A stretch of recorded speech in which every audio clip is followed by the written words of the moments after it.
Hello, everybody. This is Mitch from Fitness Business Consulting.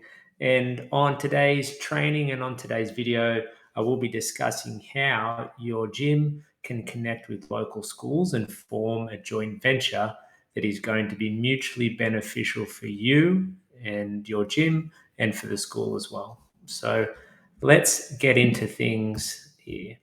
First question you need to ask is, where can gyms find potential new prospects? And if you use that thought process when looking at developing and forming partnerships in your community, it's going to allow you to explore some avenues that are going to be appropriate for your gym and the clients that you have.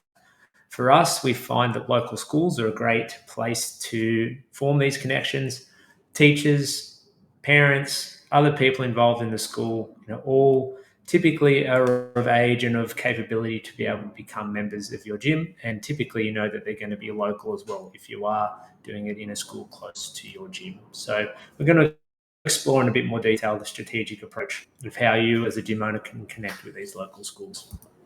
So the school gym partnership, uh, how it's going to be mutually beneficial. If you connect with local schools, you're going to be able to provide some help with fundraising, which I'm going to get into here throughout this video. And then in return, you're going to receive some new leads and a bit of a lead generation campaign from this fundraising. So that's where it is going to become win-win, because the school's going to get funds raised for them to go towards any future projects or anything that needs upgrades or replacing. And then you as a gym are going to be getting leads for potential clients to be able to join in your program. It's, like I mentioned, a very mutually beneficial and symbiotic relationship because it does benefit both parties. For the school, they get money. For the gym, they get leads. And the best part about this for you as the gym owner, the school's actually going to do all the heavy lifting for you and be able to facilitate this lead generation campaign. And you as the owner, all you need to do is set this one up initially, and obviously have some good processes and systems around that.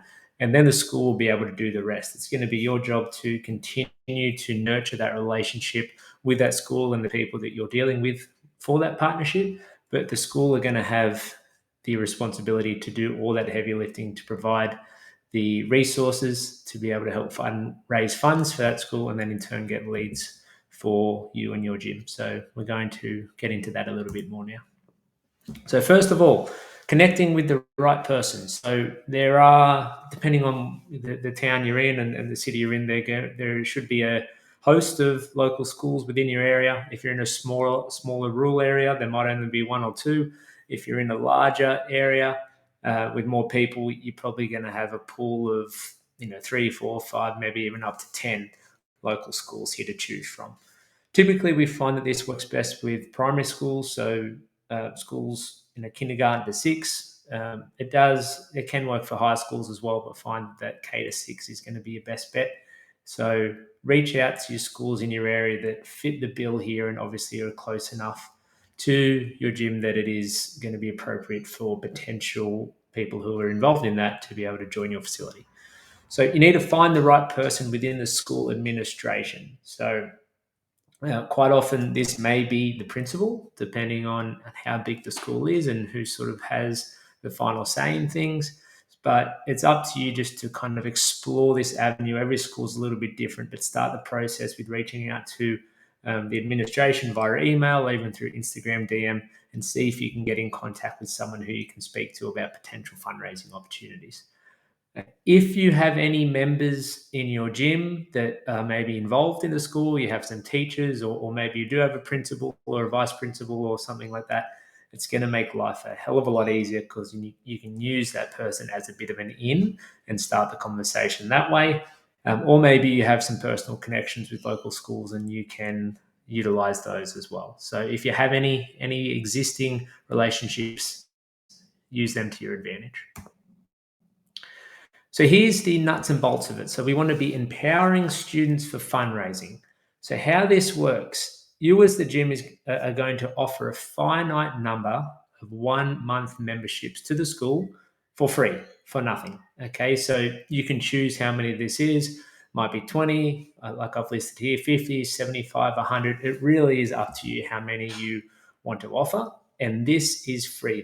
You're not getting any money back for this. This is purely you saying you want to give this amount to the school, and that's your contribution to the fundraising. Now, how the students get involved is they're going to be using these memberships as fundraising tools.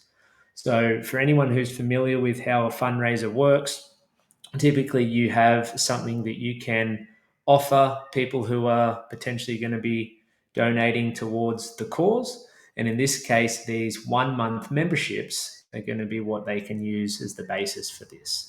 So the school will set the price as to what they want to sell these 1 month memberships for. So obviously, the lower the price, the easier it is going to it will be to sell. So maybe you want to price that at $20, or the a mid-level price 50, or even 100. But obviously, the more it is, the harder it is going to be to get a lot of numbers. So maybe the first time you do it, start with something a bit lower.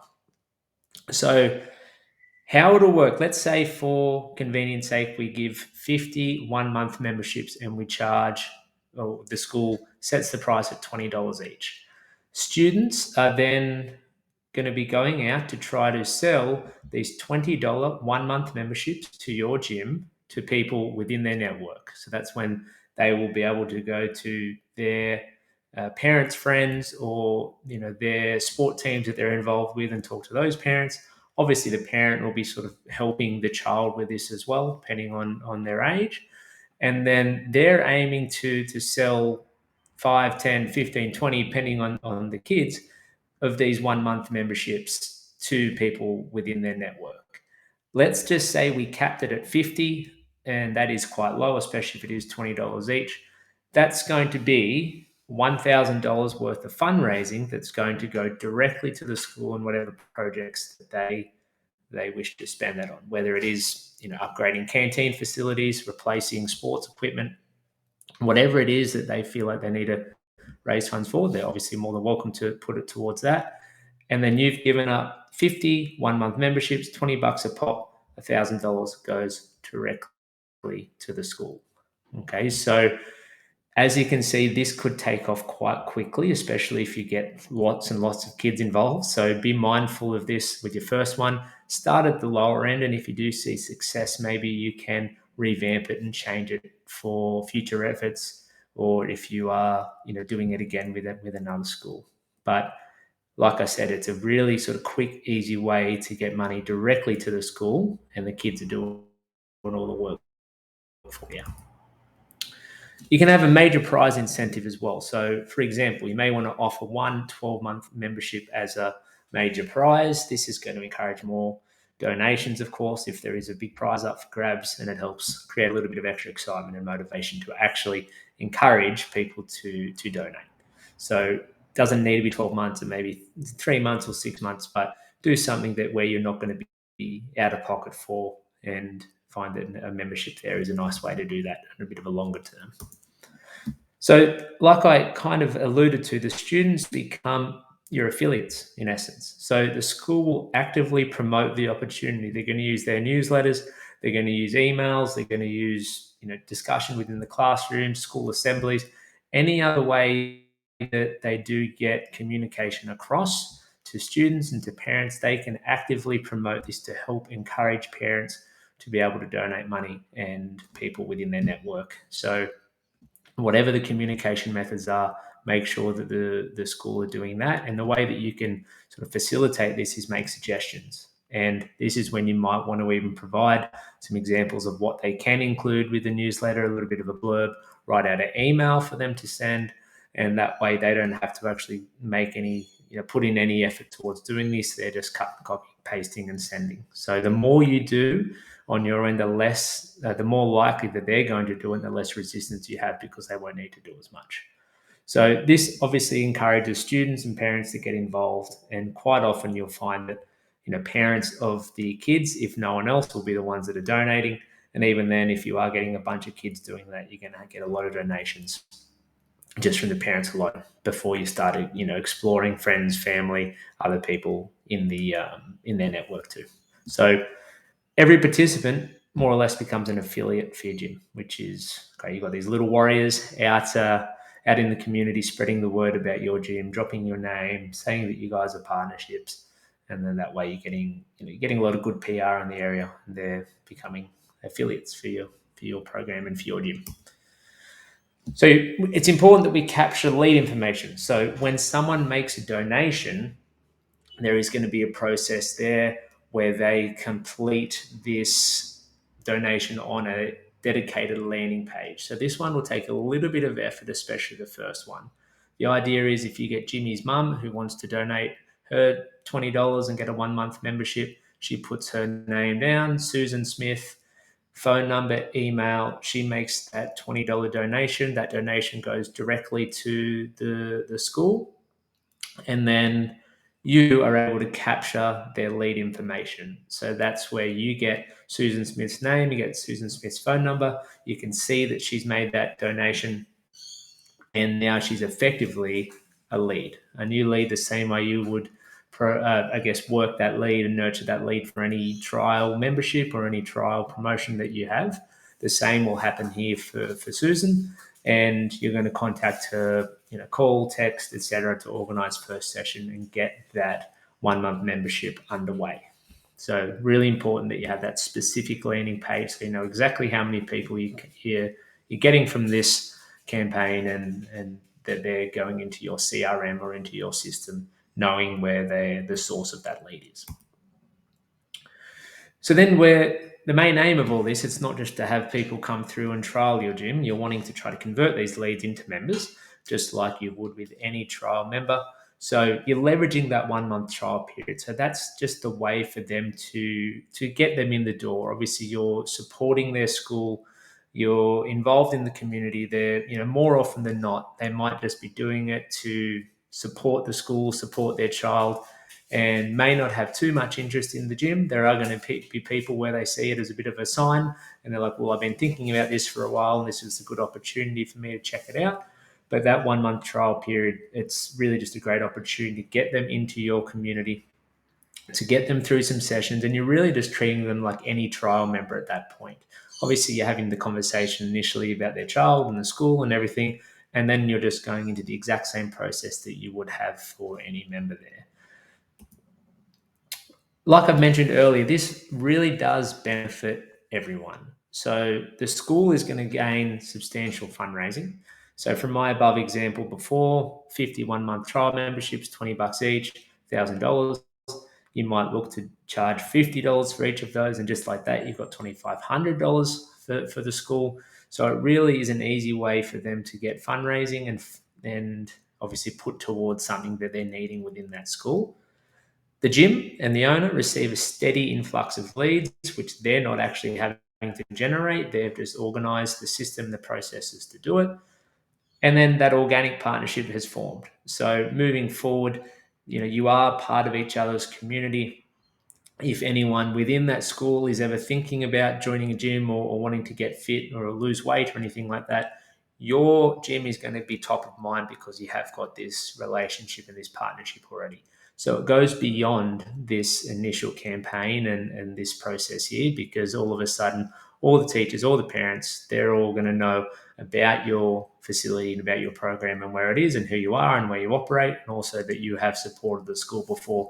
So we're going to be more likely to want to reach out to check out your program in the future if it is something that they're wanting to do and wanting to help their fit, help improve their fitness.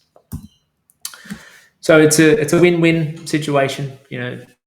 School wins, gym wins, local community benefits. So it's one of those situations that is very mutual beneficial. And I think any good partnership, any good collaboration or joint venture needs to be something where both parties win, and it's not too biased or too lopsided towards one party, because then the other party isn't going to want to continue.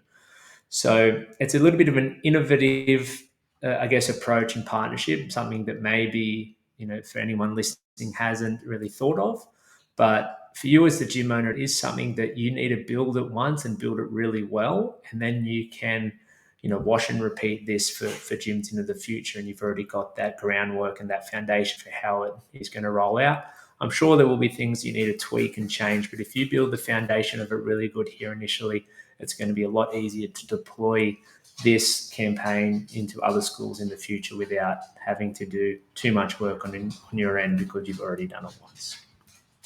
So just to kind of summarize it all, it's very mutually beneficial. I know I've said that a few times, but it needs to be. And this one really is a great opportunity to get the school to grow with the funds that they need for future projects or for current projects that are unfunded, and then for your gym to get a steady flow and injection of leads.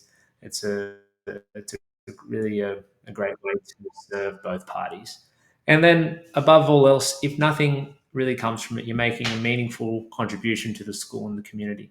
A lot of people who are gym owners, they have kids, and they are wanting to make a bigger impact on their community than just their four walls of the gym. And doing something like this allows that gym and that gym owner to do that. So even if you don't really get too much out of it, you can know that you are impacting the community in a very positive way. So that's it. Thank you for listening. Give it a try. Like I said, it will take a bit of work here at the beginning to get it all set up. But then once it is set up, it's going to be a lot easier to deploy and a lot easier to repeat with other schools in the future. So good luck.